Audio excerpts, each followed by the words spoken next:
Doctor Ushma skin and hair clinic లో మీ చర్మం జుట్టు సమస్యలకు సరికొత్త పరిష్కారాలు అందిస్తున్నాం. మొటిమలు, చర్మ దురద, వయసు కారణంగా వచ్చే చర్మ సమస్యలు లేదా జుట్టు సమస్యలైనా మేము మీకు సరైన చికిత్సను అందిస్తాం. మా విజయవాడ మరియు మచిలీపట్నం బ్రాంచీల్లో మీకు సౌకర్యంగా సేవలు అందిస్తాం. అందరికీ నమస్తే అండి. కూటమి ప్రభుత్వం అధికారంలోకి వచ్చి దాదాపుగా 4 నెలలు అవుతుంది కదా. ఈ 4 నెలల్లో ఈ ప్రభుత్వం మీద ఏదైనా ఒక పెద్ద వ్యతిరేకత ఉంది అంటే నిజమైన వ్యతిరేకత, సహజ సిద్ధమైన వ్యతిరేకత, ఏదో వైసీపీ వాళ్ళు క్రియేట్ చేసిన ఫేక్ వ్యతిరేకత కాదు. సూపర్ 6 సంక్షేమ పథకాలు దాని మీద ఇంకా ప్రభుత్వం మీద వ్యతిరేకత రాలేదు. సంక్షేమ పథకాలు ఇంకా ఇవ్వట్లేదు, సూపర్ 6 ఇవ్వట్లేదు అని చెప్పి ఇంకా జనం అడగట్లేదు. పాపం వైసీపీ వాళ్ళు అడుగుతున్నారు.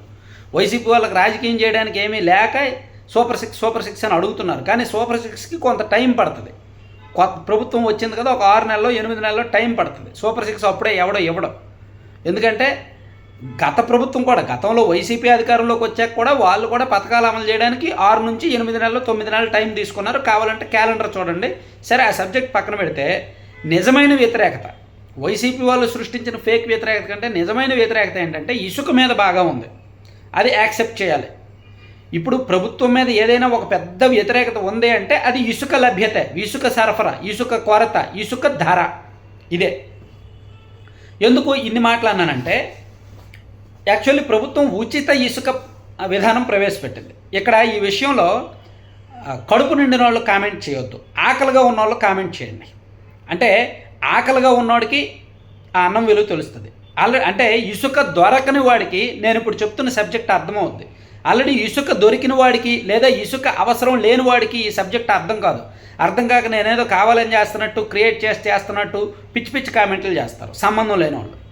సో నిజంగా ఇసుక విషయంలో కొంత ప్రాబ్లం ఉంది. వైసీపీ వాళ్ళు క్రియేట్ చేస్తున్నంతగా, సాక్షి వాళ్ళు రాస్తున్నంతగా కాదు. కానీ కొన్ని జిల్లాల్లో, ఇప్పుడు గోదావరి జిల్లాల్లో ఇసుకకి కొరత లేదండి, రేటు కూడా పర్వాలేదండి, బాగానే అందుతుందండి. ఎందుకంటే దగ్గరలోనే గోదావరి ఉంది కాబట్టి, ఆ చుట్టుపక్కల కొన్ని వనరులు కూడా ఉన్నాయి, ఏరులు వాగులు ఉన్నాయి కాబట్టి దొరుకుతుందండి.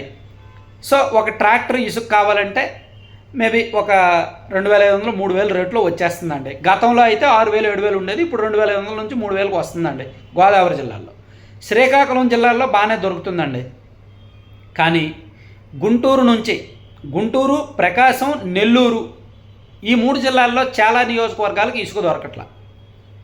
ఇసుక కొరత, డిమాండ్ ఎక్కువ. ఎప్పుడైనా సరే డిమాండ్ ఎక్కువ ఉంటే బ్లాక్ మార్కెట్కి వెళ్ళిపోతే రేటు పెరిగిపోద్ది. సో ఇప్పుడు ఈ జిల్లాల్లో అదే పరిస్థితి ఉంది. అద్దంకి, పరుచూరు, ఈ బాపట్ల ఈ ప్రాంతాల్లో నిజమైన ఇసుక దొరకట్లా. అంటే ఆ బీచ్ శాండ్ దొరుకుద్ది, బీచ్ శాండ్ అన్నిటికీ వాడరు.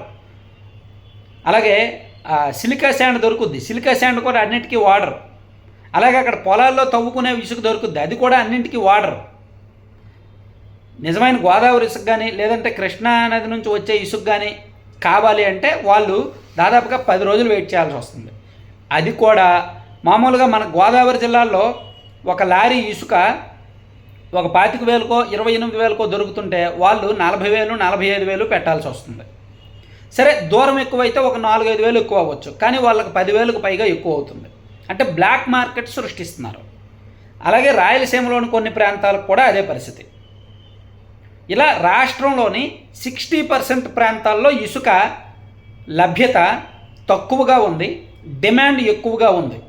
దానివలన రేటు ఎక్కువ పలుకుతుంది. దానివలన ఉచిత ఇసుక అనే లక్ష్యం నెరవేరడం లేదు. ఇక్కడ ఉచిత ఇసుక అమల్లో కూడా ప్రభుత్వం మరీ స్ట్రిక్ట్ రూల్స్ పెట్టింది. సో ఉచితంగా ఒక వస్తువు మనం ఇస్తున్నప్పుడు దాన్ని ఉచితంగా ప్రజలు తీసుకోవాలి అన్నప్పుడు దానిలో అంత రెగ్యులేటరీ ఎందుకు, అంత కంట్రోలింగ్ ఎందుకు, ఒక సెంట్రలైజ్డ్ వ్యవస్థ ఎందుకు? సరే, ఏమనంటే కరప్షన్ కంట్రోల్ చేయడానికే అంటారు. ఎవడు పడితే వాళ్ళు తీసుకెళ్ళిపోతారు కదా, సో కాబట్టి కరప్షన్ కంట్రోల్ చేయాలి, అందుకని సెంట్రలైజ్డ్ వ్యవస్థ అంటారు. రీచ్ల దగ్గర పెట్టుకోవచ్చుగా, రీచ్ల దగ్గర ఒక వ్యవస్థ పెట్టుకోవచ్చుగా. గతంలో రీచ్ల దగ్గర డ్వాక్రా మహిళలను పెట్టారు, ఇసుక రీచ్ల దగ్గర డ్వాక్రా మహిళలను పెట్టారు. ఎవరికైనా ఇసుక కావాలంటే అక్కడికి వెళ్ళి తీసుకోవచ్చు. మీ సేవలోనో నమోదు చేసుకుంటారు, వాళ్ళకు స్లిప్ వస్తుంది, దాన్ని డ్వాక్రా మహిళలకు చూపిస్తారు, ఇసుక తీసుకెళ్ళిపోతారు.